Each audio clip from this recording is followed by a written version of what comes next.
Hello students, good morning. Once again I welcome you in the today's science class. As you know, last time we study something, the process how can we reduce the friction. So this topic remaining not complete yesterday, so today we are going to complete it. Please look now, reducing friction.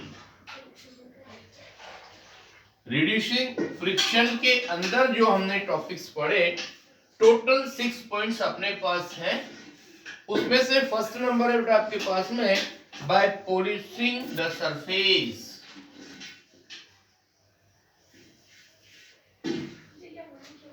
Bye polishing the surface. देखिए क्या means होता है इस बात का। Rough surface can be made smooth by polishing. It will be reduce the friction. मान लीजिए आपके पास कहीं भी कोई इस तरह की रफ सरफेस वगैरह है, ये आपको विजिबल नहीं होगी और उसको अपन उसके ऊपर कुछ पॉलिशिंग कर देते हैं, कोटा स्टोन वगैरह होते हैं, मार्बल वगैरह होते हैं, तो उन पे पॉलिशिंग करने से उनकी सरफेस जो होती है वो काफी स्मूथ हो जाती है। यानी कि उसके अंदर मैंने अभी जो स्ट्रक्चर बनाए थे वो हिल्स और वैलीज के होते हैं।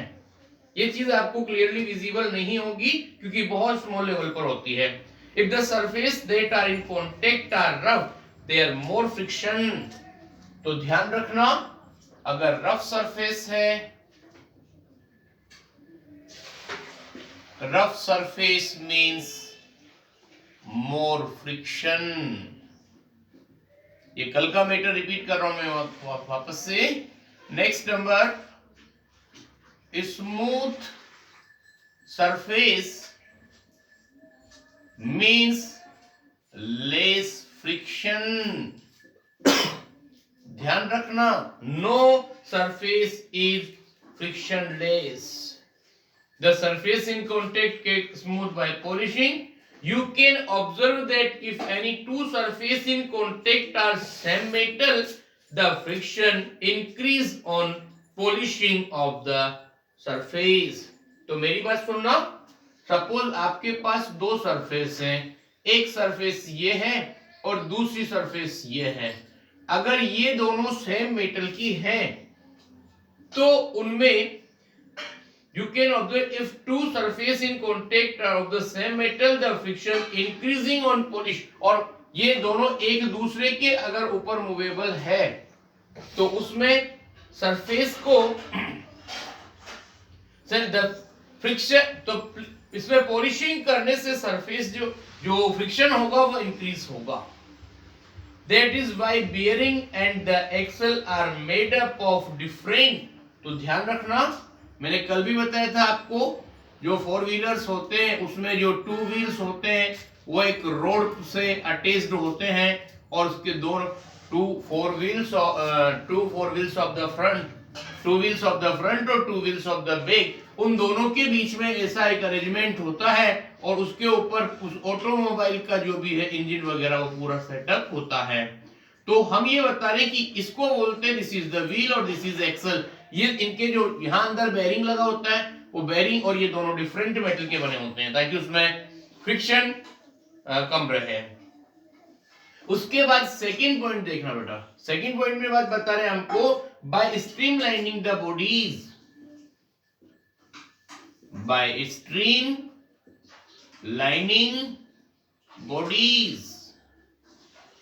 बाय स्ट्रीमलाइनिंग बॉडीज का मतलब क्या है? To reduce the fluid friction, aeroplane, rocket, sailboat are shaped into the streamline. ध्यान से सुनना बेटा कि जितने भी आपके पास वाटर रिसोर्स, मतलब वाटर में चलने वाले वाटर ट्रांसपोर्ट है या एयर ट्रांसपोर्ट है, उनकी जो बॉडी बनाई जाती है वो स्ट्रीमलाइन मतलब कि बोर्ड शेप्ड बॉडी होती है, या यूं कहें अपन की फिश की तरह की बॉडी होती है। मतलब कि डायग्राम में देखना, उसकी फ्रंट साइड जो होगी ना थोड़ी सी शार्प होगी, मिड वाला पोर्शन थोड़ा ब्रॉड होगा और पीछे वाला पोर्शन वापस से जाकर के नैरो हो जाएगा। इस तरह की स्ट्रक्चर आपको फिश के अंदर भी मिलेगी और इसी तरह की स्ट्रक्चर आपको बोट के अंदर भी मिलती है और यही सारी स्ट्रक्चर आपको काइट के अंदर भी मिलती है। ध्यान से देखना। तो इसको कहने का मतलब कि ये इनका जो टॉप पोर्शंस होते हैं ये फ्रिक्शन ऑफ वाटर और फ्रिक्शन ऑफ एयर को रिड्यूस करने का काम करते हैं। ओके, उसके बाद में हम बात कर रहे हैं बेटा अबाउट द थर्ड पॉइंट।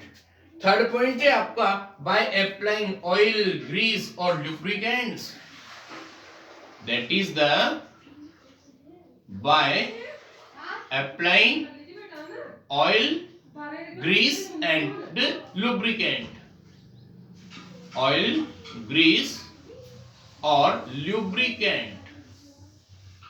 इतनी बात समझ में आ गई? तो ध्यान से देखना, ये जितनी भी चीजें हैं आपके पास, इनको हम ऑयल, लुब्रिकेंट और ग्रीस, ये जिस सरफेस पर लगाए जाते हैं उसको उसमें फ्रिक्शन कम कर देते हैं। मतलब कि जो moving parts of the machines होते हैं वो काफी ज्यादा सॉफ्ट चलना शुरू कर देते हैं due to the less friction. Above mentioned things, when oil, grease or lubricant is applied between the moving part of machine, a thin layer is formed there and moving surface do not directly rub against each other. आप एक simple सा example लीजिए, bicycle we use every time, उसमें जो moving parts होते हैं, जो chain वगैरह होती है, उसमें अगर ऑयलिंग की होती है तो काफी स्मूथली चलना शुरू कर देती है, और ऑयलिंग नहीं हो रही है, ग्रीसिंग नहीं हो रही है, तो उसको चलाने में काफी फोर्स की जरूरत पड़ती है अपने को। और अगर कोई भी two object moving parts directly contact में होते हैं तो उसमें हीट प्रोड्यूस होगी, उनकी ब्रेकिंग होने के चांसेस ज्यादा हो जाते हैं। Interlocking of irregularities are avoided to a great extent, so the movement becomes smooth. तो ध्यान से सुनना, मतलब जो भी आप ये ऑयलिंग वगैरह करते हैं उससे इंटरलॉकिंग जो होती है हिल्स और वैलीज में, जब टू सरफेस मूव करती हैं तो उसके चांसेस कम हो जाते हैं। ये इतना मैटर वो था बेटा जो अपन ने लास्ट टाइम पढ़ा। अब आज के मैटर की बात कर रहे हैं। By sprinkling a soft slippery line powder on the surface. Have you seen the carrom board? Carrom board की बात करें हम तो कैरम बोर्ड में कैरम खेला होगा आपने, उसमें क्या होता है, एक स्ट्राइकर होता है, बहुत सारी गोटीज होती हैं, और उसका एक जो बोर्ड होता है वो बोर्ड वुडन बोर्ड होता है। यहां पर हम पॉइंट नंबर 4 की बात कर रहे हैं, that is by sprinkling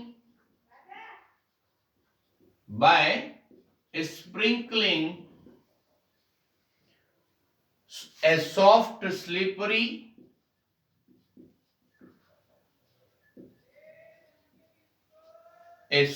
slippery line powder on the surface. Line powder on the surface. तो ये देखना बेटा क्या है, इस बारे में क्या बताया जा रहा है।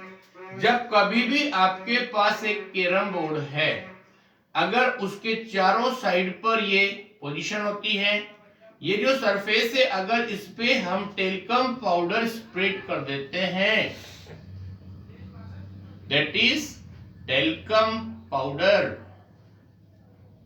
तो इसकी जो फ्रिक्शन है इस सरफेस का वो रिड्यूस हो जाता है और आपका जो स्ट्राइकर है वो इजीली मूव करना शुरू कर देता है। यहां लिखा है बेटा, small quantity of talcum powder on wooden surface of carrom board reduce the friction between the striker and the carrom board surface. Graphite powder is used in the machine to reduce the friction. आपने एक नाम सुना होगा बेटा, dry lubricants, that is dry lubricants. Dry lubricants में क्या आता है सुनना, that is the graphite powder.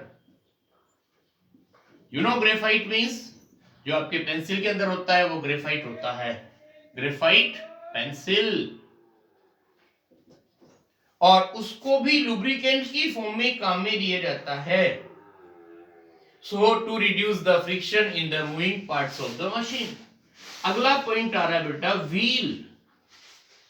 जो व्हील्स होते हैं उनमें क्या होता है देखना, यहां पर If the suitcase is fitted with the wheel, it is easier to move it because the friction between the wheel and the ground is least. मतलब कोई भी बहुत सारे से सूटकेस होते हैं जिनमें हम क्या करते हैं, व्हील लगा लेते हैं, तो व्हील रोलिंग करते हुए इजीली ग्राउंड पर लेस फ्रिक्शन होने की वजह से मूविंग किया जा सकता है. बट बाय चांस अगर व्हील अगर नहीं होते हैं तो हमें ज्यादा ताकत लगानी पड़ती है due to the rough surface, more friction. उसके बाद लास्ट पॉइंट आ रहा है बेटा अपने पास, that is the point number 6. उसमें लिखा है बॉल बियरिंग और रोलर बियरिंग. ये स्ट्रक्चर आप सबने देख रखी होगी कहीं ना कहीं. जब कभी भी हम मैकेनिक के पास जाते हैं तो यहां पर कुछ इस तरह की स्ट्रक्चर होती है, देखना, बॉल बियरिंग. इसी का एक और नेम होता है, that is the roller bearing. Roller bearing, ball bearing और रोलर बियरिंग की क्या स्ट्रक्चर होती है सुनना. यहां पर पहले एक सर्कुलर पोर्शन होता है, बीच में एक और सर्कुलर पोर्शन होगा और यहां पर एक लॉन्ग चेन जैसी स्ट्रक्चर बनी होती है और उस चेन जैसी स्ट्रक्चर के अंदर स्मॉल स्मॉल मेटेलिक बॉल्स लगी होती हैं. जब भी आप इसके सेंट्रल पोर्शन को पकड़ करके रोलिंग करवाएंगे तो वो इजीली मूव कर जाता है. इसको बोलते हैं बेटा हम ball bearing. That is the ball bearing और roller bearing. These are made in the various design to reduce the friction. The reduced friction because rolling friction is smaller than sliding friction. ध्यान से सुनना बेटा, यहाँ पर rolling friction जो होता है ना वो स्लाइडिंग फ्रिक्शन से भी कम होता है.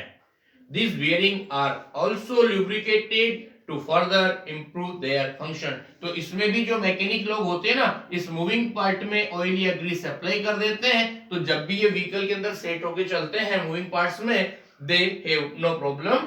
Ball bearing have the small balls of steel between the steel surface. अब हम दो बातें बता रहे हैं आपको, that is the science waves. Friction can never reduce to zero. ध्यान रखना, फ्रिक्शन को कभी भी जीरो नहीं कर सकते हैं आप. No surface is perfectly smooth. आप किसी भी सरफेस को देख ले, कभी भी वो पूरी तरह से 100% स्मूथ नहीं होगी because friction never become zero. Some irregularities are present there. कुछ ना कुछ तो प्रेजेंट होता है. लास्ट बात और बता रहे हैं हम, the force of friction exerted by fluid is called drag. जो भी स्टीमर बोट वगैरह होती हैं वाटर में चलते हैं, उन पर जो फ्लूइड इन मूविंग पार्ट्स पर जो प्रेशर अप्लाइड करता है उसको हम फ्लूइड बोलते हैं. Automobiles are design to reduce the drag. तो आपको पता है जो वाटर के अंदर या चलने वाले जो व्हीकल्स होते हैं, सॉरी ट्रांसपोर्ट के जो मीन्स होते हैं, उनकी जो डिजाइन है वो स्ट्रीमलाइन बनाई जाती है ताकि ड्रैग का जो इफेक्ट हो वो कम से कम हो सके. Okay, in this way our end of this lesson and complete the study matter of the half yearly और writing matter is available at your WhatsApp group. Okay, all the best. Thank you very much.